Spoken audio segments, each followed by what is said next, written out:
Kinabukasan ay maaga akong nag-ayos at nagbihis dahil may duty pa ako. Actually, I'm so damn excited to see Drevon. Gusto ko rin sabihin sa kanya ang nangyari kahapon. I wanted to be honest with him, lalo pat sa palagay ko ay interesado sa kanila ang Jacinto na iyon. Pagdating ko sa Rockford Hospital ay nakasarado ito. What? Kailan pa nagsarado ang hospital? May mga police vehicle sa labas ng hospital at marami ding reporters na nagkukumpulan at tila naghihintay. May mga gwardiya na nakabantay sa entrance at nakaharang na tila sinisigurado na walang sinuman ang makakapasok sa loob. Ramdam ko ang mabilis na pagtibok ng puso ko sa nakikita ko. Anong meron? Manong, sa likod na lang tayo dumaan, sabi ko sa taxi driver at agad naman itong nagmaneho papunta sa entrance sa likod. Luckily, walang police cars at reporters dito at tanging mga gwardya lang na nakabantay sa bawat entrance. Bumaba ako sa taxi at nagbayad. Mabilis naman akong pinapasok sa loob ng hospital dahil may ID naman ako. Pagkapasok ko ay tila normal naman ang operasyon sa loob. Maliban na lamang sa mangilan-ngilang nurse na nagtitinginan sa akin pagkapasok ko. I was about to step again when someone grabs my hand and pulled me into an empty room. Girl, what do you think you're doing here? Naghihisterikal na saad nito. I'm so damn clueless and puzzled. Sobrang nabibigla ako sa nangyayari at hindi ko alam. Nabablangko ang utak ko. Anong meron? Bakit, Magenta? Naguguluhang tanong ko. Mula sa likod ng damit niya ay may nilabas siyang isang dyaryo at isang page na galing sa magazine. My mouth literally hanged open when I saw the headline. Rockford Hospital CEO Drevon Rockford owns a mafia and involved in illegal activities. CEO Drevon Rockford's girlfriend, a witness to his crime, testified against him. That's what the headlines are telling. Hindi ko na kayang basahin ang kabuuan ng balita sa dyaryo at magazine. Ang mas nakapagpabigla sa akin ay may mga litrato ng Cephas Base na nakapublish rito at litrato ko na habang inaabot ang litrato ni Rio sa dalawang lalaki na kausap ko sa coffee shop. Napahawak ako sa bibig ko. I was so shocked. Literal na nalamig ang katawan ko at feeling ko magkukulaps ako sa nakikita ko. Umalis ka na dito, girl. Bilisan mo. Tarantang sabi ni Magenta. Kakausapin ko si Drevon. This isn't true. Maski isa rito ay walang katotohanan. I know he would listen to me. He told me he trusts me. Always. This isn't true. Tang ina na set up ako. Agad akong tumakbo patungong elevator at pinindot ang floor kung saan nandoon ang opisina ni Drevon. My heart was racing and my hands started to tremble. I was still in the state of shock. I was puzzled and clueless. What's happening? Pero isa lang ang alam ko, I need to explain. Pagkalabas ko ng elevator at dumiretso agad ako sa pintuan ng opisina niya, but I was about to open the door when I heard a loud crushing things inside. Did she just betray me? He shouted on the top of his lungs. It's scary. Feeling ko, mauubusan ako ng lakas. I wanted to run and tell him no. It wasn't true, but my courage and strength left my body. I was frozen and still holding the doorknob. Drev, that's not yet confirmed. Kailangan natin siya makausap kung anong nangyari, said by the calmer voice, which I think si Jack. The pictures are enough for me, Jack. She betrayed me. And take her to me, dead or alive. I'm going to fucking kill her. Nabitawan ko ang pagkakahawak sa doorknob. Dead or alive? I started to step back, away from the door, away from that monster. My mind was corrupted. I can't cry. Nawalan ako ng lakas na kanina lang ay meron ako. I said I would explain, but his voice were enough to know he could kill me. He would kill me. Isang malakas na braso ang humatak sa akin palayo sa lugar na iyon. Hindi na ako nag-abala pagtingnan kung sino iyon. I just wanted to get away from this place. Marahas niya akong pinasok sa loob ng sasakyan at mabilis niyang pinaandar paalis sa hospital ang sasakyan na iyon. Levi, are you okay? I snapped back into reality when the man beside me tapped my cheek. I looked at him. Stephen? I felt a lump on my throat and my eyes started to sting.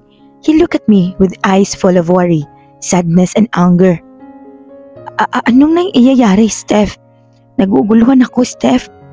He looks frustrated. Mahigpit ang hawak niya sa manibela at nagtitiimbagang siya. Before he could answer me, may isang sasakyan ang biglang humarang sa daraanan namin. Napapreno agad si Stephen dahilan para mauntog ako sa harap. Shit! Sabay naming mura. Mas lalo pa akong nanlamig nang mula sa sasakyan na iyon ay bumaba ang isang lalaking nakasuot ng itim na hood at nakamaskara ng itim. His thumb pointing again towards us. I felt Stephen held my hand in assurance. Kumatok sa bintana ang taong nakamaskara at gano'n na lamang ang gulat ko nang biglang lumabas si Stephen at matapang na hinarap ang lalaki. Damn, I almost forgot. He's an assassin. Sinarado niya ang pintuan at hindi na ako nakarinig ng pag-uusap nila hanggang sa bigla silang nagsuntukan. Stephen! I shouted and immediately opened the door and ran towards him. Please, don't hurt him. Halos manlamig ako nang tutukan ng lalaking nakamaskara si Stephen ng baril at atakin ako papasok sa kotse niya. Bitawan mo ako! Sigaw ko. To my surprise, Stephen didn't even bother to run after me. Fucking hell, tell me I'm just dreaming. Naramdaman ko ang pag-ikot ng paligid ko hanggang sa unti-unti akong lamunin ng kadiliman. Samantala, sa kabilang banda, third person point of view. Boss, galing na kami sa bahay ni Levi. Walang tao doon. Balita ng isang tauhan na inutusan nila upang hanapin si Levi. Boss, ayon sa mga nurse sa baba ay nanggaling na dito kanina si Levi. Hinanap namin siya sa buong hospital, ngunit wala siya. Balita naman ng isa. Galit na hinagis ni Javon ang hawak na kopeta ng alak. Find her, whatever it takes. Sigaw nito kaya't agad namang nag-alisan ang mga ito. The media and police outside. Clean that mess, Sight. Agad namang sumunod si Sight sa utos ni Javon at lumabas sa opisina nito. I can't even fucking imagine how the hell could she betray me. Sigaw nitong muli sabay bato ng bote ng wine. I will find her. But she deserves to explain herself, Javon.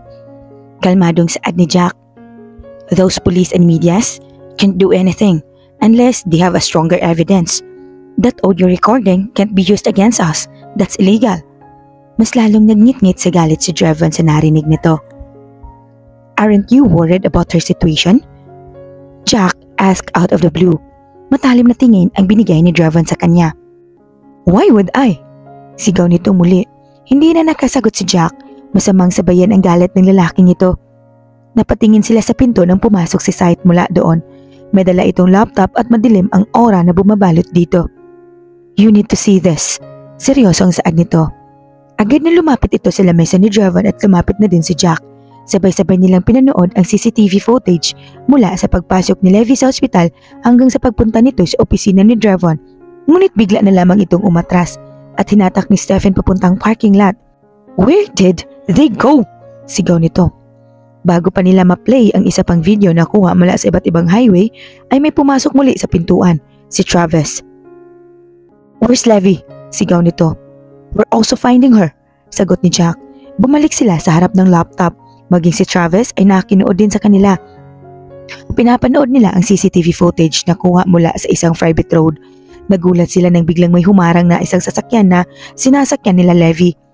Walang nagsasalita ni isa sa kanila habang pinapanood ang lalaking naka-hood at maskarang itim na bumaba sa kotse at tutukan ng baril ang sasakyan nila Levi. Nakita nila kung paano kunin ng lalaki si Levi. Isang hindi makilalang lalaki. Walang plaka ang sasakyan. That was the last footage. Hindi na nakita kung saan nagpunta ang kumuha kay Levi. Samantala, Levi point of view. I woke up in a very unfamiliar room. The ceiling was all black and the walls are painted black and a touch of white. It's not creepy but it looks more elegant. Napabalikwas ako nang maalala ko ang huling nangyari. I'm kidnapped. Napatingin ako sa paligid ko.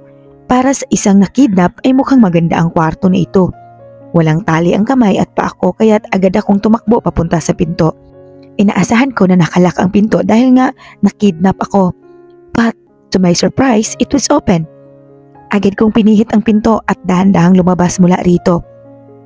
Nasa second floor ang kwarto kaya't bumaba ako ng hagdan. Ngunit isang hakbang na lamang ay halos mapatalon ako nang tumambad sa akin ang isang lalaking walang damit pang itaas. Ilang segundo kaming nagkatitigan bago magsinkin sa akin kung sino ang nasa harapan ko. Nightmare? Gulat na sigaw ko. Yep, the most handsome assassin you'll ever met. Hindi ako makapaniwala. Gulong-gulo na ako.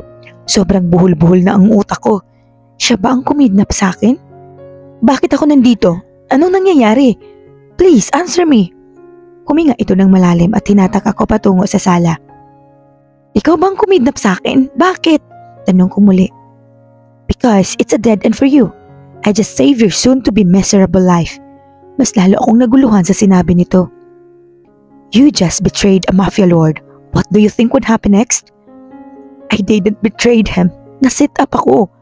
At yung pictures na binigay ko, pictures ng bata yun, hindi ng Sifus base. Sigaw ko rito. Kinuha nito ang cellphone niya at bigla siyang may pinlay na audio. Bali-balita na kasintahan mo raw si Mr. Rockford. Anong klaseng amo siya para sa'yo? He's cruel, violent, and hot-tempered. Can you tell me about Sifus Mafia? They do a lot of illegal transactions including drug and gun trades. They killed a lot and they're damn powerful that no one can bring them down. Hindi ganun yun. Maniwala ka sa akin. That's edited. Hindi ganyan yung tanong nila at yung sinabi ko. I defended myself. Nagsisimula nang tumulo ang mga luha ko. I felt so pathetic and hopeless. Yung kausap mo sa litrato, they're investigators. They're famous for putting powerful men in the jail. I believe in you. That's why I'm here to help you. Mabilis akong umiling habang patuloy pa rin ang pagluha ko. Babalik ako. I-explain ko sa kanilang lahat.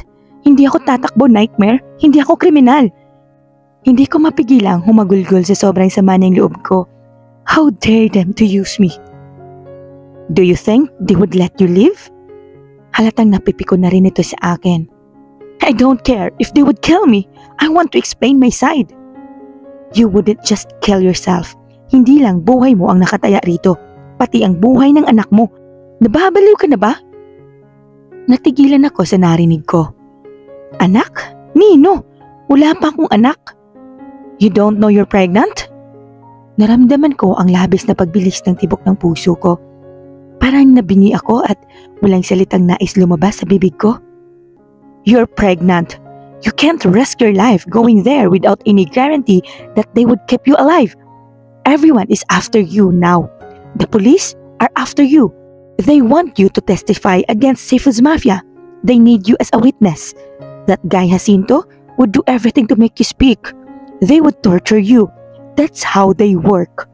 Sifus Mafia would definitely kill you the moment they saw you. And those mafia behind Sifus are probably looking for you too.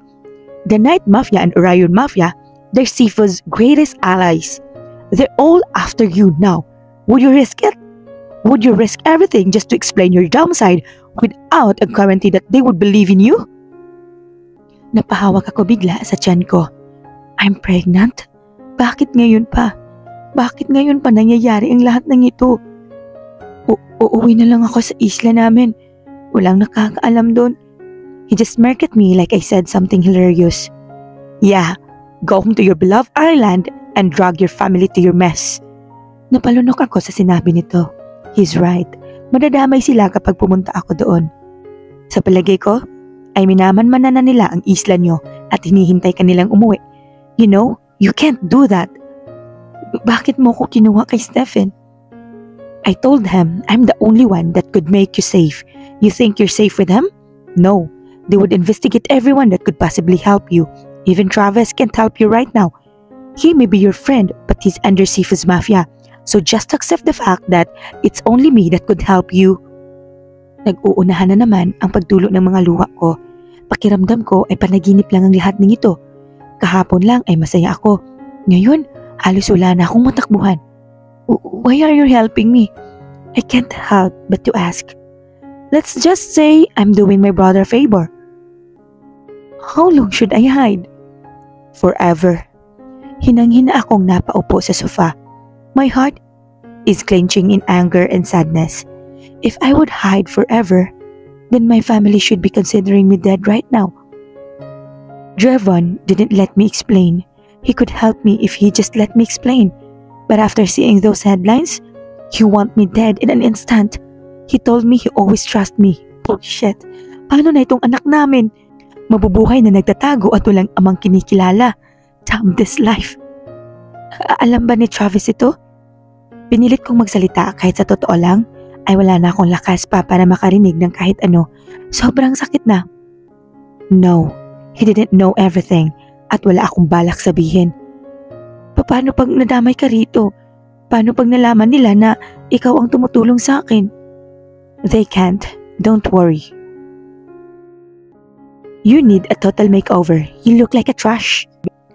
It's been a week since that happened. Wala nang araw na hindi ako umiiyak. I was always trying to figure out why did my life became like this? Would this even happen kung hindi ko siya minahal? Hey, masama sa baby ang sobrang stress. Inis kong inalis ang kumot na nakabalot sa katawan ko at tumingin ng masama kay Nightmare. As usual, he's half naked at tila enjoy na enjoy ibalandra ang kanyang abs sa harapan ko. Ano ba? Wala ka bang t-shirt? Gusto mo bang bilhan kita? Inis na saad ko rito. You need to visit an Obigaini today and then we'll go to the mall. We need to buy clothes and food. Tumayo ka na dyan. Sabi nito nang hindi pinapansin ang sinabi ko. Huminga ako ng malalim at naglakad na papunta ng banyo. Sa totoo lang, ay gusto ko nang magpakita sa kanila. Gusto ko na lang ipagsigawan na hindi totoo lahat iyon. I really missed him so bad. Ganito na lang yun? Bigla na lang kaming naghiwalay at hindi na muling magkikita pa? But I don't want to risk it. Hindi ko alam kung ano ang iniisip niya. Hindi ko alam kung matatanggap niya ang bata sa sinapupunan ko. Hindi ko alam kung makakapagsalita pa ba ako o papatayin na ako nun on the spot pag nakita niya ako. Sa kabilang banda, your baby is healthy. You just need to avoid too much stress and take care of yourself. Masayang sabi ng Obigaini. Salamat, Doc. Matapos ng check-up ay umalis na kami sa clinic. Sabi ni Nightmare ay kaibigan niya ang doktor na iyon. Mapagkakatiwalaan daw namin ito. Pero hindi pa rin nawawala ang mga pangamba namin kaya't eto ako, nakasuot ng black cap, shades at face mask. Dumiretso kami sa isang mall at pumili muna ng groceries. Matapos nun ay pumunta kami ng department store upang bumili na rin ng damit. Of course, gastos lahat ito ni Nightmare. Wala naman siyang aasahan sa akin dahil mahirap pa ako sa daga. Pumasok kami sa isang store na puro gamit ng baby ang tinda. I felt a lump on my throat as I traced my fingers to these baby garments. I'm having a baby. I can't imagine how would it feel if Drevon was with me right now. Hello ma'am, sir. Para sa baby niyo po? For girl or for boy? Masiglang tanong ng sales lady. For girl, sabi ko. For boy, sabi niya. Sabay na sagot namin ni Nightmare. Pasimple ko siyang kinurot sa tagiliran. Ilang araw na rin namin pinagtatalunan kung ano ang gender ng anak ko. Biruin mo, makipagpustahan pa siya sa akin at napagkasunduan namin huwag magpa-ultrasound. Hindi niyo pa po alam ang gender? Meron po kaming unisex dito. Tinuro ng sales lady ang section para sa unisex. Look, this is cute. Hinila ako si Nightmare at tinuro ang isang cute na damit na color pink. Mas cute ito. Sabi niya sabay turo ng isang damit na kulay blue. Let's buy both. Sa huli ay napagdesisyon namin na bilhin ang parehong kulay. Madami pa siyang binili para sa baby. Sabay kaming pumili ng mga pwedeng gamitin ng baby at kahit saglit ay nakalimutan ko lahat ng dinadala kong problema. I really need to accept the fact na ito na ang buhay ko. Kailangan namin mabuhay ng anak ko, malayo sa marahas na buhay. Kung wala si Nightmare, ay hindi ko alam kung saan ako pupulutin. Minsan, natatouch rin ako sa simple gestures of kindness nito, kahit madalas ay masungit at makulit ito. Matapos naming bumili ng gamit ni baby, ay pumasok naman kami sa isang salon. Hindi ko alam kung anong naisipan nito at gusto raw niyang mag-makeover ako. Mukha na raw kasi akong pinagsakloban ng langit at lupa. Kayo nang bahala dyan. Pagandahin niyo kung may igaganda pa. Gusto ko mang tignan siya ng masama ay hindi ko magawa dahil naka-shades ako kaya't malakas ko na lang siyang hinampas sa balikat niya. He just chuckled at tinatak na ako ng mga bakla papunta sa isang upuan. Gwapo naman ang boyfriend mo, madam. Hindi na ako sumagot sa kanya. Sinimulan na nilang gupitin ang buhok ko. Pinaiksi nila iyon hanggang balikat. Madam, pregnant-friendly itong hair dye namin. Sabi kasi ni sir ay pregi ka kaya don't worry, hindi masama sa baby ito. Tumango na lamang ako. Wala naman ako magagawa. Gusto ni Nightmare ito, tsaka siya naman ang magbabayad nito. Kinulayan nila ang buhok ko ng blonde. Nakakapanibago dahil itim na itim ang kulay ng buhok ko. Ngayon ay halos mawala na ito ng kulay. Kinulot na nila ang maikli kong buhok. Madam, alisin mo muna ang face mask at salamin mo. Ifi-facial ka namin. Napatingin naman ako kay Nightmare na nasa tabi ko at maging siya ay nagpapakulay din ng buhok. Minsan, hindi ko talaga maintindihan kung anong trip nito sa buhay nito eh. Sumenyas naman siya sa akin na ayos lang alisin kaya't inalis ko naman agad ang shades at face mask ko. Hala madam, you're pretty. Bakit mo tinatago ang ganyang beauty? Sinimula nilang gawin ang gusto nilang gawin sa mukha ko. Nakapikit lang ako the whole time na inaayusan nila ako. Matapos ang ilang minuto ay tapos na rin ang ginagawa nila. Tumingin ako sa gawin ni Nightmare at nakitang wala na siya sa kaninang inuupuan niya. Nasaan yung kasama ko? Tanong ko sa isang staff. Ay ma'am, sabi niya magbabanyo lang siya pero bayad naman na lahat kaya pwede niyo na siyang puntahan. I was about to put on my mask and shades when I saw a familiar face. Halos manlamig ako nang magtagpo ang mga mata namin. Agad kong nilagay ang face mask at shades ko at lumabas ng salon na iyon. Mabilis kong tinahak ang daan papunta sa CR, papunta kay Nightmare. Ngunit isang malakas na kamay ang humatak sa akin at tinakpan ang bibig ko. Sobrang sakit sa ulo ng amoy hanggang sa naramdaman ko ang pag-ikot ng paligid at tuluyan na akong mawala ng malay. Nagising ako ng sobrang sakit ng ulo ko. Idinilat ko ang mata ko at nakitang nasa isa akong silid at nakatali sa isang upuan. Bumilis ang tibok ng puso ko nang maalala kong nangyari. Gising ka na pala.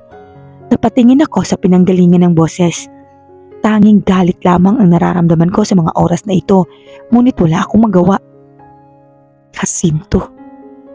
He smirked at me and sat to the chair in front of me. May nakaharang na isang lamesa sa pagitan namin. You are in an interrogation room. You have the right to remain silent, but if I were you, I would say everything. Halos bulong lang ang huling sinabi niya. Now, anong alam mo sa Seafoods Mafia? Tanong nito. Anong Seafoods? Ngayon ko lang narinig yan. Isang malakas na halakhak ang pinakawalan nito. Anong connection ni Draven Rockford sa Seafoods? Tanong nitong muli. I just gave him my sweetest smile and didn't bother to answer his questions. I saw clenching his jaw. Tama, ganyan nga. I know how manipulative this guy is. Mamatay siya kakahintay ng sagot ko. Isang malakas na sampal ang tumama sa pisngi ko. Saglit na nandilim ang paningin ko dahil doon. Namanhid ang aking pisngi at nag-umpisa ng tumulo ang luha ko. Tama si Nightmare. They will do everything to get what they want.